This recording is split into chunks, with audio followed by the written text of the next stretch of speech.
대한민국 여자 연예인 이상형 월드컵 게임이 도착했습니다.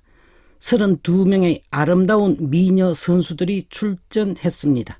미녀들에 대한 호감도가 승패의 기준입니다. 16강, 8강, 4강을 거쳐 결승전에서 이기면 우승하게 됩니다. 출전 선수 2명의 이름을 부르면 3초 안에 좋아하는 사람의 이름을 부르면 됩니다. 황신혜, 송혜교, 하나, 둘, 셋. 황신혜 또는 송혜교 하면 됩니다. 전지현, 한고은, 하나, 둘, 셋.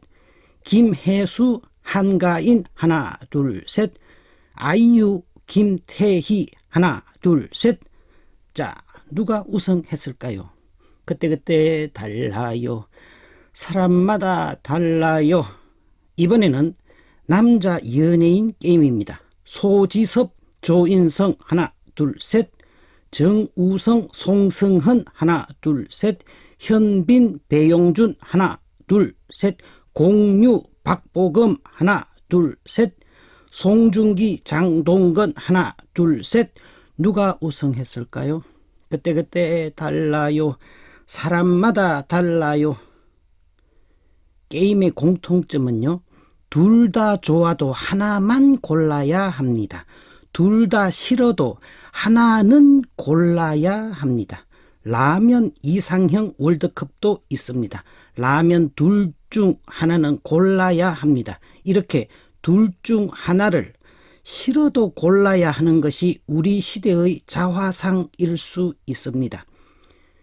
왼쪽이냐 오른쪽이냐, 진보냐 보수냐, 발전이냐 분배냐, 내 편이냐 적군이냐, 흑백 이분법이 강요되고 있습니다. 성직자도 의견이 다르면 적입니다. 쏟아지는 정보 속에서 3초 안에 한쪽을 골라야 하는 피곤한 세상입니다. 현대 문명은 약 200~300년 전부터 동양보다 서양이 앞서게 되었고, 서양 문명은 르네상스를 거치며 하느님이 모든 가치의 목적이자 기준이었던 흐름에서 인간이 모든 가치의 목적이자 기준인 시대로 넘어가게 되었습니다. 인간의 이성과 과학기술이 가치 판단의 기준이 되었습니다. 과학적이냐 비과학적이냐, 실험하고 증명할 수 있나 없나, 당장 눈앞에 증명할 수 없는 하느님은 비과학적 존재가 되었습니다. 하느님의 빈자리를 지금 살아있는 인간이 차지하였고, 지금 살아있는 인간은 하느님처럼 본질을 규정하며 살았습니다. 인간이, 그것도 자기가 가치의 기준이었습니다. 자기가 생각하는 것이 절대적인 것이 되었습니다. 과학 만능주의와 실존주의적 이기심은 1, 2차 세계대전까지 일으켰고, 전쟁을 통해 인간의 탐욕과 초라한 내면이 드러났습니다. 하느님은 진작에 치워버렸고, 핵무기와 살인무기를 만들어내는 인간의 이성도 믿을 바가 되지 못했습니다. 그래서 각자 자기대로 살아가는 포스트 모더니즘의 시대가 왔습니다.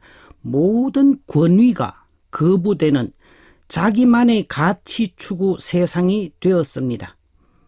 삼각형으로 집을 지으면 사용할 공간이 별로 없습니다. 그러나 뭐 내 돈 내가 쓰는데 뭐라 하지 마라 입니다.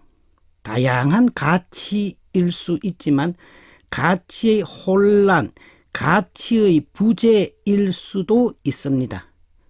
거기다가 지금 다가오고 있는 가상현실과 비대면 사회는 그야말로 자기만의 세상에서 자기가 왕자요, 자기가 공주인 시대가 될 것입니다. 무슨 짓을 해도 누가 뭘 할 수 없는 시대가 되었습니다. 가치 판단의 기준이 없습니다. 내가 좋으면 좋은 것이고 내가 싫으면 나쁜 것입니다. 집안의 공주들끼리 집 밖에 나오면 자기 목소리만 높아집니다. 화합과 공존이 힘들어집니다. 어떻게 해야 하나요? 서양 철학은 칸트 이전, 이후로 나눈다고 할 정도로 영향을 끼쳤던 임마누엘 칸트는 역사의 큰 흐름 속에서 인간 이성과 인식의 한계를 지적해 냈습니다. 인식 주체가 대상을 규정한다는 칸트의 말은 제 눈의 안경이라는 말입니다. 예전에는 대상이 주체를 규정했습니다. 대상이 예쁘면 보이는 대상이 전지현이고 보이는 대상이 김태희라면 누가 봐도 예쁘다는 겁니다. 중국의 4대 추녀 모모와 종리춘, 맹광, 완씨는 누가 봐도 못생겼습니다. 그러나 보는 사람에 따라 인식 주체에 따라 추녀도 예뻐 보일 수 있다는 것이 칸트의 말입니다.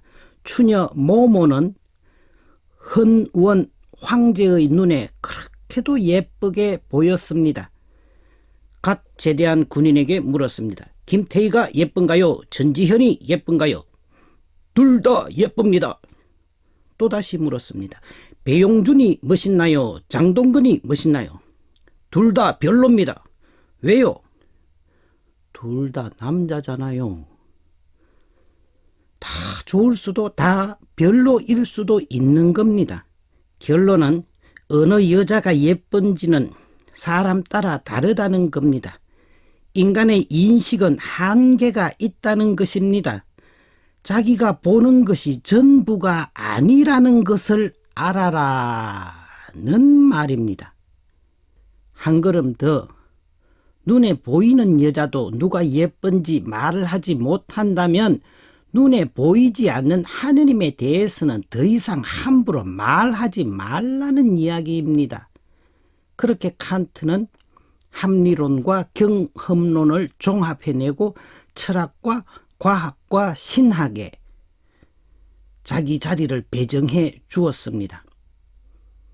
흑백을 강요받는 이 시대, 칸트 선생님의 가르침에 귀 기울일 필요가 있습니다. 흑백으로 나누는 습관을 접어야 합니다. 흑도 필요하고 백도 필요합니다. 칭찬만 들으면 3년 안에 영혼이 망가집니다. 충고와 지적이 서로를 겸손하게 합니다. 경쟁자 일본의 아사다 마오 덕분에 김연아 선수의 트리플 악셀은 더욱 훌륭해졌습니다. 흑과 백, 이분법에서 음과 양, 통합의 관점으로 나아가야 합니다. 내성적인 성격입니까? 외향적 성격입니까? 둘 다 자기 안에 있습니다. 여성 안에 남성 호르몬이, 남성 안에 여성 호르몬이 함께 있습니다. 예수님은 하느님 나라를 수확할 때까지 가라지를 내버려 두는 밭과 같다고 하셨습니다. 그리고 의인에게나 죄인에게나 똑같이 햇빛을 주시고 똑같이 비를 내리시는 하느님이시니 너희는 원수도 사랑하여라 명령하셨습니다. 물고기가 물속에서 자유롭듯 사람은 하느님의 사랑의 법 안에서 자유롭습니다. 가치 판단의 기준, 하느님의 자리를 마련해야 합니다. 그리고 인식의 한계가 있음을 알고 겸손해야 합니다. 흑백의 비판에서 음양의 존중을 지향해야 합니다. 근데요, 신부님은 어느 편이세요? 왼쪽이세요? 오른쪽이세요? 실컷 이야기해도 이런 이야기를 합니다. 그럼 이렇게 대답합니다. 저는요, 왼쪽도 오른쪽도 아니고요, 위쪽이에요. 저는 하느님 편이에요.